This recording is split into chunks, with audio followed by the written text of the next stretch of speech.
Assalamualaikum warahmatullahi wabarakatuh. Perkenalkan, nama saya Mama Siti Sophia dengan NIM 010124010113.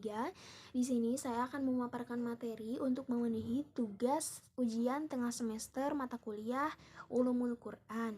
Nah, materi yang pertama yaitu ulumul Quran. Nah, ulumul Quran ini berasal dari dua kata yaitu ulum dan juga Al-Quran. Ulum berarti ilmu. Ilmu adalah yang didapatkan secara sistematis dan dapat dibuktikan atau dipertanggungjawabkan secara ilmiah.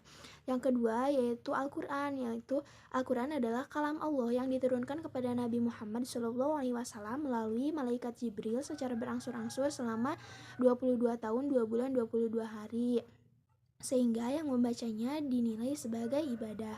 Nah, selanjutnya ulumul Quran jika disatukan menurut bahasa ulumul Quran ini adalah ilmu-ilmu Al-Quran. Kalau menurut istilah yaitu mabahitsu tata'allaqu bil Qur'anil Karim, nuzulahu tartibuhu jam'uhu qari'anatuhu kitabatuhu wa tafsiruhu wa nahnu zalik, yaitu sebuah pembahasan-pembahasan yang berkaitan dengan Al-Quran, baik dari sisi turunnya, penyusunannya, penulisannya, pengumpulannya, penulisannya, pembacaannya, tafsir dan penjelasannya, dan lain sebagainya. Nah, pada zaman Rasul, istilah ulumul Quran ini belum muncul, tetapi apa yang dibahas pada ulumul Quran itu sudah ada sejak zaman Rasul. Nah, sedikit cerita juga, sedikit sejarah terkait ulumul Quran pada masa Khalifah Abu Bakar. Pada waktu itu terjadi perang Yamamah sehingga mengakibatkan 70 orang hafiz meninggal. Nah, dengan kebijakan pengumpulan atau penulisan Al-Quran yang diperakasai oleh Umar bin Khattab dan dipegang oleh Zaid bin Sabit. Terus lama-kelamaan muncullah istilah ulumul Quran ini oleh Ali Ibrahim bin Sa'id atau sering dikenal dengan Al-Hufi. Terus lama-kelamaan juga muncul kitab Ulumul Quran, yaitu oleh Badruddin Az-Zarkashi, yang kitabnya itu berjudul Al-Burhan fi Ulumil Quran. Terus juga ada Jalaluddin As-Suyuti yang kitabnya itu berjudul Al-Itqan fi Ulumil Quran. Terus materi yang kedua yaitu Nuzulul Quran. Nuzulul Quran menurut bahasa berasal dari kata nuzul, berasal dari kata nazala yang berarti turun. Maka secara harfiah Nuzulul Quran itu berarti turunnya Al-Quran.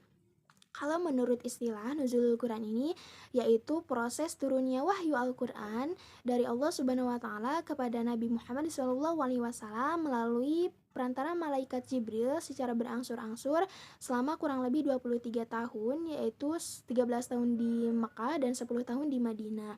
Terus ada beberapa tahap, ada 2 tahap proses nuzulul Quran, yaitu yang pertama dari Al-Quran diturunkan secara sekaligus dari Lauhul Mahfuz ke Baitul Izzah atau langit dunia.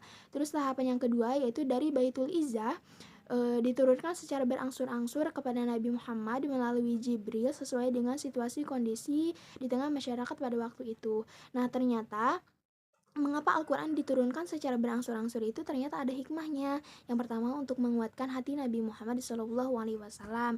Terus yang kedua untuk memberikan waktu untuk menghafal dan memahami isi Al-Quran. Terus materi yang ketiga yaitu asbabun nuzul. Asbabun nuzul menurut bahasa yaitu sebab-sebab turunnya. Kalau menurut istilah yaitu peristiwa, pertanyaan atau juga situasi kondisi tertentu yang memang menyebabkan turunnya ayat-ayat Al-Quran. Bisa sebagai jawaban, penjelasan atau juga solusi. Nah, asbabun nuzul ini contoh dari asbabun nuzul yaitu yang pertama yaitu pada surat Al-Baqarah ayat 273 tentang berinfak.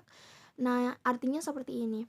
Berinfaklah kepada orang-orang fakir yang terikat di jalan Allah.